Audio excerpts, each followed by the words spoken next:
పట్టణంలోని శ్రీ ఓంకారేశ్వర స్వామి దేవాలయం ప్రథమ వార్షికోత్సవాన్ని ఘనంగా నిర్వహించారు. స్థానిక బుర్రిపాలెం రోడ్లోని ఓంకారాశ్రమంలో గత ఏడాది నిర్మించిన శ్రీ ఓంకారేశ్వర స్వామి దేవస్థానంలో ఆదివారం స్వామివార్లకు ప్రథమ వార్షికోత్సవ కళ్యాణం అత్యంత వైభవంగా నిర్వహించారు. బ్రహ్మశ్రీ మామిళ్లపల్లి మృత్యుంజయ ప్రసాద్ శివాచార్య పర్యవేక్షణలో కళ్యాణోత్సవాన్ని ఘనంగా జరిపించారు. మధ్యాహ్నం వీరిశెట్టి భాస్కర్ మల్లేశ్వరి దంపతులచే భక్తులకు అన్న సంతర్పణ కార్యక్రమం నిర్వహించారు. సాయంత్రం 6:30 ప్రతిష్ఠ మూర్తులకు పంచమృత అభిషేకాలు, అలంకరణ, హారతి, మంత్రపుష్పం, శాంతి కళ్యాణ మహోత్సవం గావించారు. అర్చక స్వామి స్వర్ణ వెంకట నాగకుమార శర్మ పూజ కార్యక్రమాన్ని నిర్వహించారు. ఈ కార్యక్రమాన్ని ఆలయ కార్యనిర్వహణాధికారి హరిప్రసాద్ పర్యవేక్షించారు.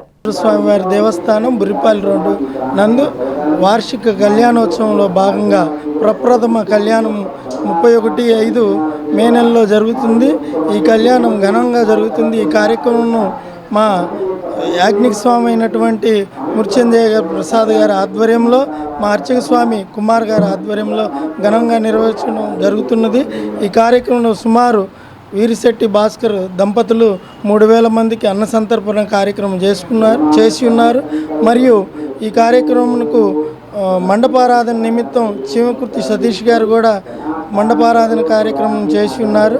వీరందరికీ ధన్యవాదాలు. ఈరోజు ప్రతిష్ట శివ గణపతి, పార్వతీదేవి, సర్వేశ్వర స్వామి, నందీశ్వర స్వామి, ధ్వజస్తంభం, శిఖరముల సహితంగా ఓంకారేశ్వర స్వామి వారి యొక్క ప్రతిష్ట జరిగి ఈ రోజుకి సంవత్సరం అయిన సందర్భంగా మా కార్యనిర్వహణాధికారి అయినటువంటి శ్రీ హరిప్రసాద్ గారి ఆధ్వర్యంలో ఈ ప్రతిష్ట ప్రథమ వార్షికోత్సవ కళ్యాణం జరుగుతోంది. వీరు ఈ ప్రతిష్ట అయినటువంటి 16 రోజుల పండుగ రోజున వీరు ఇక్కడ ఛార్జీ తీసుకున్నారు. అప్పటి నుంచి కూడా ఈ దేవాలయాన్ని అభివృద్ధి చేయడానికి నిరంతరం కూడా పాటుపడుతూ ఈరోజు ప్రతిష్టా కళ్యాణ మహోత్సవానికి ఇచ్చేశారు. ఎంతోమంది భక్తులు వచ్చారు. అన్నదాన కార్యక్రమం జరుగుతోంది. ఈ వార్షిక ప్రథమంగా వారి చేతుల మీదుగా కూడా జరగడం ఇక్కడ చాలా ఆనందదాయకమైనటువంటి విషయం. భక్తులందరూ